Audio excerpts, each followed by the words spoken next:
Today we found out who the two top teams are that are going after Lauri Markkanen. And this rumor comes from Chris Haynes. It would really put a dent in the Warriors roster to try to make that deal happen, or try to get the Utah Jazz to bite. It would be interesting to see how they would go about doing it. But Danny, he craves first round picks. What can the Warriors do to come up with the necessary picks? And Danny Ainge, he's all about standards. He's all about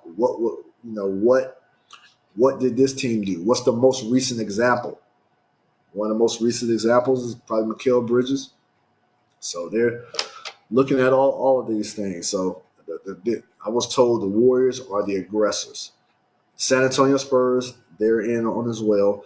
I'm told, like, on a serious nature, it's those two teams, Spurs, Warriors. But I'm told the Warriors, more importantly, are really pursuing, really trying to see what they can do to try to make it happen. So it's the Warriors and the Spurs, according to Chris Haynes, that are going after Lauri Markkanen. And like he says, the big thing that the Jazz want is those first-round picks. But what's the most the Warriors can offer? Well, if they want to get Lauri Markkanen, they can offer 3 unprotected first-round picks to the Jazz, depending on the years they want. They can't do more than that because you cannot trade first-round picks of your own in consecutive seasons. And they could offer up to 4 pick swaps in between those years up to the year 2031. They can also offer the Jazz a young player. The Jazz are likely asking for one of Podziemski, Moses Moody, or Kuminga. Now the question is, who of those players would the Warriors be willing to give up? Because the Jazz aren't going to get a 4th first-round pick, maybe they're asking for 2 of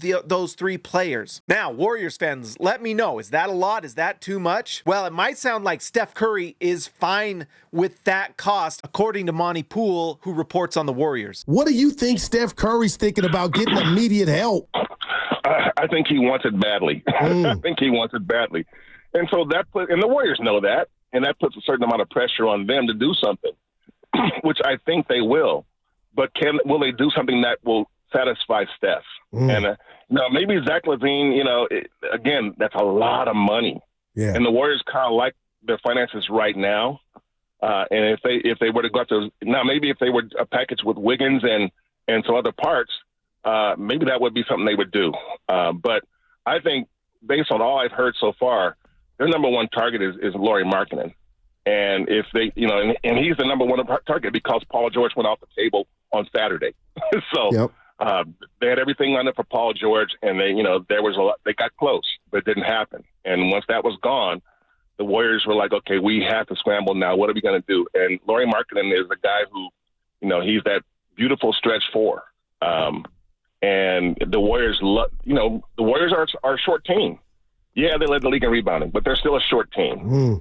And Markkanen is a guy who would be able, you can plug right in, and he can play 3 or 4. He ain't going to be a great shot rim protector, even though he's 7 feet, but he's a presence. And again, if you got a 7-footer who can get buckets, and he can, a 40% shooter from 3, that's big in this league. So basically what it sounds like is Steph Curry is putting pressure on the Warriors to get this done, which makes for a perfect storm of a trade. The Utah Jazz want a lot from Lauri Markkanen. They're not going to give him for free.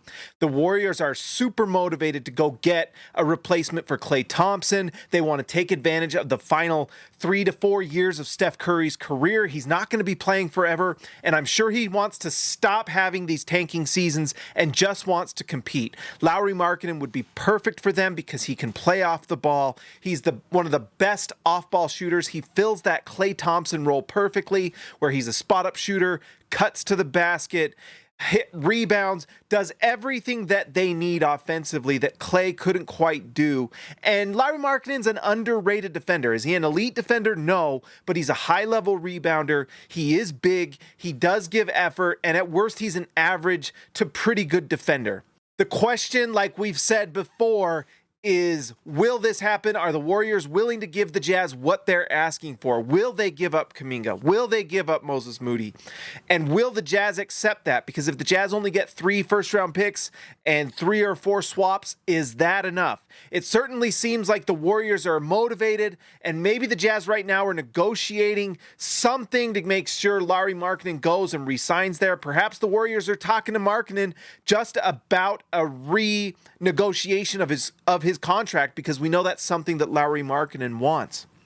The other thing to consider is Lauri Markkanen is extremely tradable. Like they said with Zach LaVine, his contract is massive, but Lauri Markkanen makes $17 million. So the Warriors can easily make this work. It helps keep their books good, and they can be set for the next 3 to 4 years with Steph Curry. And for Utah, they get picks that will be post-Steph Curry, and it means that they could likely take advantage of the post-Steph Curry years when the Warriors likely won't be very good. So these could be very good picks for the Jazz.